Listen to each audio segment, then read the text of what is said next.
Sebelumnya, saya akan menceritakan ulang secara singkat dua cerita menarik yang menceritakan betapa dahsyatnya kata-kata seorang ibu. Yang pertama, tentu kita semua pernah mendengar cerita atau dongeng rakyat Malin Kundang. Malin Kundang kecil hidup berdua bersama ibunya yang miskin, yang sehari-hari bekerja sebagai seorang nelayan. Penghasilannya tidak bisa mencukupi kebutuhan hidup sehari-hari dan selalu dalam kekurangan. Saat Malin Kundang mulai dewasa, dia memutuskan untuk pergi ke kota. Dia ingin mengadu nasib di kota dan mengubah nasib keluarganya. Singkat cerita, beberapa tahun kemudian, Malin Kundang berhasil mengubah nasibnya. Dia telah menjadi seorang yang kaya raya.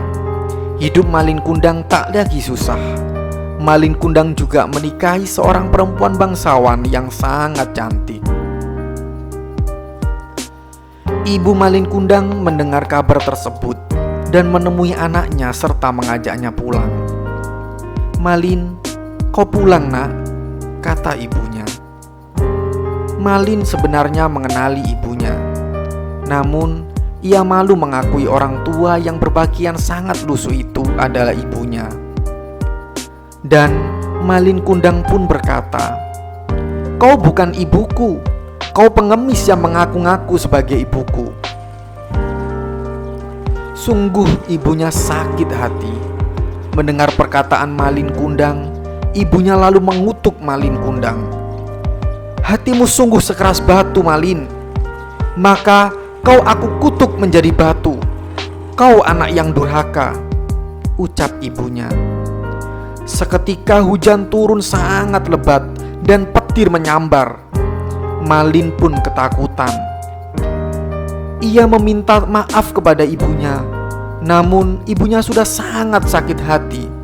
Saat itu pula Malin Kundang berubah menjadi batu.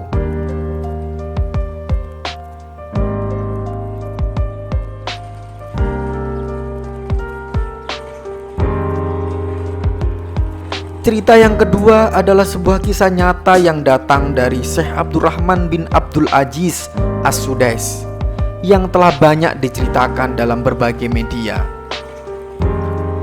Siapa yang menyangka tampilnya Syekh Sudais sebagai imam besar Masjidil Haram merupakan buah dari kutukan ibunya. Kala itu, Syekh Sudais kecil tengah asik bermain tanah. Di saat yang sama, ibunya sibuk menyiapkan hidangan makanan untuk tamu yang hendak berkunjung. Ketika hidangan telah tersaji, tiba-tiba tangan mungil Syekh Sudais kecil menaburkan debu ke atas makanan itu. Sontak melihat kelakuan nakal sang anak, ibunya pun marah besar. "Pergi kamu, biar kamu jadi imam di Haromain," ujar sang ibu dengan nada marah. Entah apakah ini doa atau kutukan seorang ibu. Yang pasti, Syekh Sudais sekarang adalah seorang hafiz Al-Quran, imam besar Masjidil Haram, yang juga mengemban amanah dari kerajaan Arab Saudi sebagai kepala dua tanah suci, Makkah Al-Mukarramah dan Madinah Al-Munawwaroh, sebuah jabatan khusus setingkat menteri di Arab Saudi. Kita lihat bagaimana doa atau kata-kata yang diucapkan oleh orang tua, terutama seorang ibu, yang sangat mujarab. Seolah tiada kata yang terucap dari ibu kepada anaknya, kecuali semua akan terjadi. Dan sekarang, coba kita lihat diri kita. Saat kita marah pada anak, apa yang kita katakan? "Dasar anak nakal, kalau kamu begini terus mau jadi apa? Pergi kamu dari sini, kamu memang anak tidak berguna." Ngomong terus, mulut kamu ini tidak bisa diam. "Nilai selalu jelek, kamu ini memang bodoh, tidak seperti kakakmu." Sekarang coba kita bayangkan, jika perkataan kita pada anak saat marah benar-benar terjadi? Menyesalkah kita? Tentu semua orang tua pasti akan menyesalinya.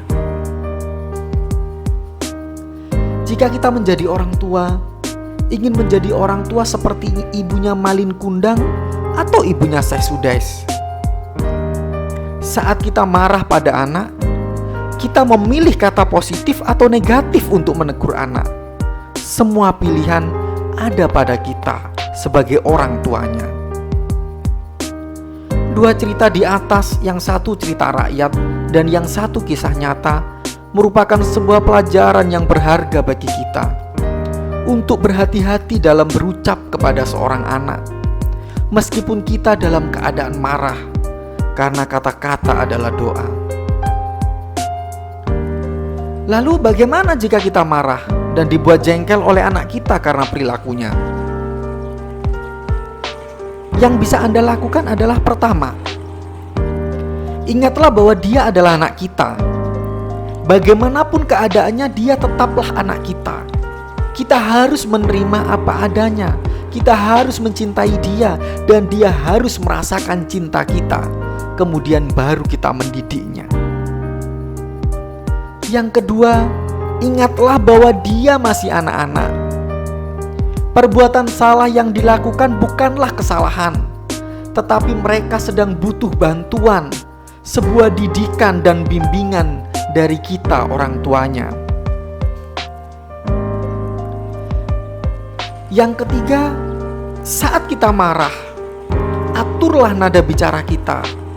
Pelankan suara, tarik nafas yang dalam, dan pilihlah hanya kata-kata yang baik yang perlu kita ucapkan. Ingatlah bahwa perkataan kita adalah doa yang sangat mujarab. Yang keempat, jika kita belum bisa menenangkan diri, coba kita menjauh sebentar dari anak. Kita tenangkan diri kita, baru kemudian jika kita sudah tenang, kita bicara baik-baik kepada anak. Mari kita bijaksana sebagai orang tua, selalu berucap yang baik untuk anak-anak kita, karena ucapan kita adalah doa dan akan menjadi kenyataan baginya.